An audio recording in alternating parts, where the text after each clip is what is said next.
যে না বুঝছে যারা আনুপাতিক নির্বাচন চায়, তারপরে উচ্চমানের গণতন্ত্র থাকলে এবং আমাদের দেশের রাজনীতিবিদদের যদি আপনার ন্যাশনাল ইস্যুতে ঐক্যমত্য হওয়ার মানসিকতা থাকে, ছাড় দেওয়ার মানসিকতা থাকে, তাহলে সম্ভব, হয়তো সম্ভব। কিন্তু আমাদের দেশে তো আপনি দেখেন বিএনপি কয়েকটা বলছে না ইলেকশনে জিতলে জাতীয় সরকার করবে, কয়েকটা দলকে কিন্তু ক্লিয়ারেন্স দিয়ে দিছে। একজন আপনার গেছে ছিল তার এলাকায়, আমি নাম বলতেছি না, গণ অধিকার পরিষদ, আরে একজন গেছে চলে যাওয়ার পরে তার লোক নাই, তাহলে বিএনপির নেতাদের দিয়ে কয়ে যাবি না, দিছে ধাওয়া, এখন উল্টে গেছে, উল্টে যায়, সেও এখন এদের সাথে মিলছে। ঘোষণাপত্র, তারপরে ওই দিনেই নির্বাচনের সময়সীমা ঘোষণা করা, এ সব কিছুতেই বিএনপির সঙ্গে সরকারের যে একটা জায়গাতে তারা তাদের বক্তব্য অনুযায়ী একটা সমঝোতার জায়গা তারা দেখছে, এবং তারা বলছে যে একটা ডিজাইন নির্বাচন, এই ডিজাইন নির্বাচন, তারা সাজানো নির্বাচনের বিপক্ষে তারা কাজ করতে চায় এবং তারা কর্মসূচি ঘোষণা করতে চায়। আসলেই কি এটা ডিজাইন? এখন যদি এর উল্টা কথা বলি, ওনার সাথে আলোচনা করলে সঠিক ছিল, তাহলে সবার সঙ্গে আলোচনা করতে হতো, ব্যাপারটা ওরকম। ওখানে তো তবে কিন্তু দিয়ে তো ওনাদের জন্য অপেক্ষা করছে, ওখানে তো সিদ্ধান্ত দিয়ে দেয় নাই। এখন ভদ্রতার খাতিরে এখানে বেগম খালেদা যে মিডিয়েট করছে এবং ডক্টর মোহাম্মদ ইউনূসের লোক তার কাছে গেছে, ম্যাডামের কাছে গেছে, তারপরে তিনি এটা মিডিয়েট করে একটা বৈঠকে বসাই দিছে। বৈঠকে বড় দল বৈঠকে বসছে, সেখানে তো চূড়ান্ত ডক্টর মোহাম্মদ ইউনূস ইলেকশন চূড়ান্ত করে নাই, বলছে ইলেকশন ফেব্রুয়ারিতে হতে পারে, তবে কিন্তু অর্থাৎ সংস্কার বিচার এটা যদি আশানুরূপ হয়, অর্থাৎ তবে কিন্তু দিয়ে এটা আটকায় গেছে। আমরা এটা সমালোচনা করছি না, এটার অর্থ ইলেকশন ডেট দেওয়া না।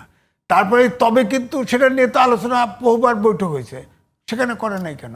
তারপরে আপনি ধরেন এই যে যখন ডক্টর মোহাম্মদ ইউনূসের পরে সংস্কার কমিশনের কতগুলো মোটামুটি এজেন্ডা প্রিপেয়ার করার পরে তো কমিটি করে দিল ঐক্যমত কমিশন, তার আগ পর্যন্ত যেসব আপনার সংস্কার তারা চায় কি কি ইস্যু, এগুলো দিয়ে তো একটা এজেন্ডা তৈরি করছে। সেখানে তো আনুপাতিক নির্বাচন ছিল না, যেটা নিয়ে আলোচনা শুরু হলো। মাঝপথে হঠাৎ ইসলামিক আন্দোলন বাংলাদেশ তারা মিটিং ডাকলো, ওর ভিতরে জামাত, এনসিপি, এবি পার্টি সব জায়গায় জয়েন করলো, করে আলটিমেটাম দিয়ে দিল। তাহলে ঐক্য বসলেন কেন? আপনি নির্বাচনে প্রার্থী ঘোষণা দিচ্ছেন, আবার এখানে এসে কোন আনুপাতিক নির্বাচন, এই ডুয়েল কেন? আপনি নির্বাচন প্রত্যাহার করেন, প্রার্থী প্রত্যাহার করেন, সব সিটে তো নির্বাচনে প্রার্থী দিয়ে দিচ্ছেন, আবার এখানে এসে আনুপাতিক। আনুপাতিক নির্বাচন যারা চায়, ব্যক্তিগত আমার ওপিনিয়ন হচ্ছে এদেশের স্বাধীনতা সার্বভৌমত্বের প্রতি তারা অনুগত নয়। আমি বলি ও আনুপাতিক নির্বাচনে আমার সমস্যাটা শোনেন, আনুপাতিক নির্বাচনে হয় একটা দলের কর্তৃত্ব কমে আসবে, এটা মানলাম, ছোটগুলো দল আনুপাতিক নির্বাচন হলে কিছু সিটও পাবে। এখন আমাদের দেশের কালচারে দেখেন, হিন্দু বৌদ্ধ খ্রিস্টান ঐক্য পরিষদ, তাদের 9 থেকে 10% ভোট, আনুপাতিক নির্বাচন দিলে তারা যদি প্রার্থী দেয়, তারা তো 9টা-10টা সিট পাবে। এরপরে আসে কি এক জায়গায় পড়বে, ওদের পড়বে, আপনার পড়বে না, ওদের পড়বে, জামাত ইসলামের পড়বে, ওদের পড়বে না। তারপরে আমাদের পাহাড়িরা আছে, অনেকে স্বায়ত্তশাসন চায়, অনেকে স্বাধীনতাও চায়। এই পাহাড়িরা যদি ঐক্যভাবে এসে ইলেকশন করে, তাদেরকে আপনি 2-3%, 2-3টে সিট দিবেন না? তারপরে সমকামী আমাদের দেশে আছে, তাদের সংগঠন আছে, তারাও নমিনেশন ছাড়বে, সব সমকামী তাদের ভোট দিয়ে দিবে, কি করবেন? তারাও তো 2-1টা সিট পাবে, গেল। তারপরে আসেন সেক্স ওয়ার্কার আছে, রেজিস্টার্ড সেক্স ওয়ার্কার আছে, তাদের অস্বীকার করবেন কিভাবে?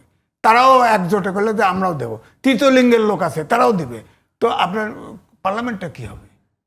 পার্লামেন্টটা তো যার যার ইন্টারেস্টে কথা বলবে।